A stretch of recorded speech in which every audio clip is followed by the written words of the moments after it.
There is a decade no one warned you about. Not your father, not your doctor, not the books.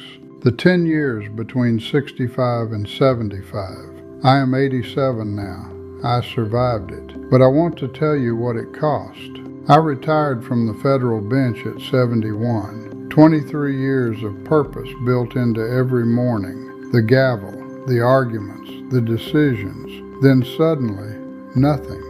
I started doing the crossword every morning because it felt like thinking. It was not thinking. It was habit wearing the mask of engagement. Your brain does not need comfort. It needs interruption, something it does not already know how to do. I took up woodworking at 72, not because I had talent for it. I have none. But every morning I was genuinely uncertain whether I would ruin the piece or not. That uncertainty kept me sharp. A man needs something he might fail at. The second thing, your world gets smaller, and the terrible part is you do not always notice when it happens. I had a friend named Marcus Webb, chess every other Thursday for 16 years. He died at 69, heart attack, Tuesday morning in his driveway. After Marcus died, I did not reach out to his other friends. I did not work to fill the space. I let the space stay empty. I am still ashamed of that. There is a difference between solitude and loneliness. Solitude is chosen. Loneliness is what happens when you confuse not calling someone with not needing them. In this decade, you must be the one who calls first. Pride will tell you that real relationships sustain themselves. Pride is wrong. The third thing, accepting help.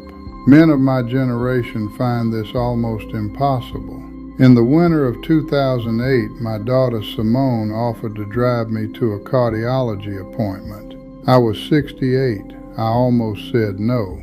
I sat in my kitchen calculating whether I could arrange a car service, so I would not have to accept help from my own daughter. I caught myself doing this, and I sat for a moment with the absurdity of it. A man who spent his career making careful decisions, prepared to cause his daughter genuine worry, just to preserve the feeling of independence. I called her and said, "Simone, I would appreciate the ride." Those 7 words cost me more than they should have. She said, "Dad, I'll be there at 9. No pity, no ceremony, just I'll be there at 9. I have thought about that conversation many times since. Asking for help is not weakness. Refusing it is. The fourth thing, your body does not stop. Your willingness does. I walked every morning for 30 years, but around 67 I started negotiating. Raining, I'll skip. Tired, I'll go tomorrow. Knee uncertain, I'll rest. None of these were injuries. They were negotiations.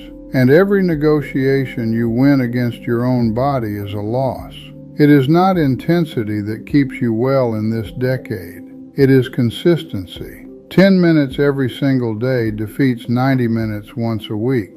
The body does not care about your best effort. It cares about your most reliable effort. I stopped negotiating. Every morning, rain, fatigue, stiff knee, I walk. 7 years without missing. My doctor asked what changed. I said I stopped giving myself permission to skip. He wrote it down. The fifth thing surprised me most. Grief does not leave. It changes shape, but it stays. My wife Eleanor and I were married for 44 years. She died in January 2019. People told me it gets easier with time. In a practical sense, they were right. You learn to eat alone without it feeling like a statement. You learn to say her name in the past tense without your voice catching.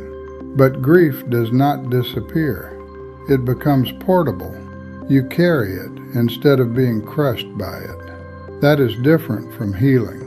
That is accommodation. There are still mornings when I reach for something and remember she is not there. Not with pain, just with the acknowledgement of an absence.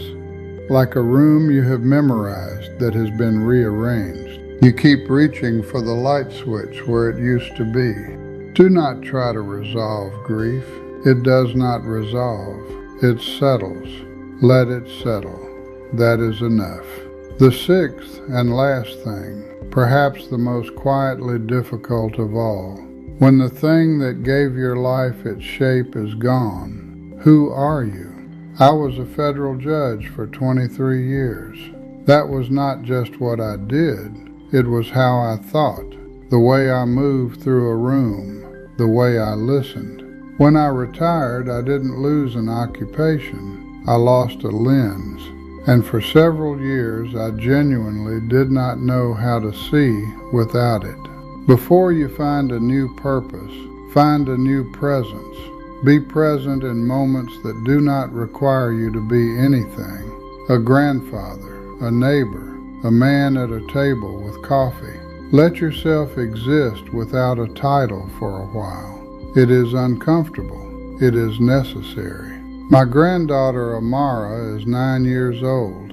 She does not know I was a judge. She knows I make very good pancakes on Saturday mornings and that I always have time for her questions. That is who I am to her. Some mornings, sitting across from her while she asks me why the sky changes colors at sunset, I think that might be the best title I ever held. Between 65 and 75, you will be asked to become someone new while grieving who you were.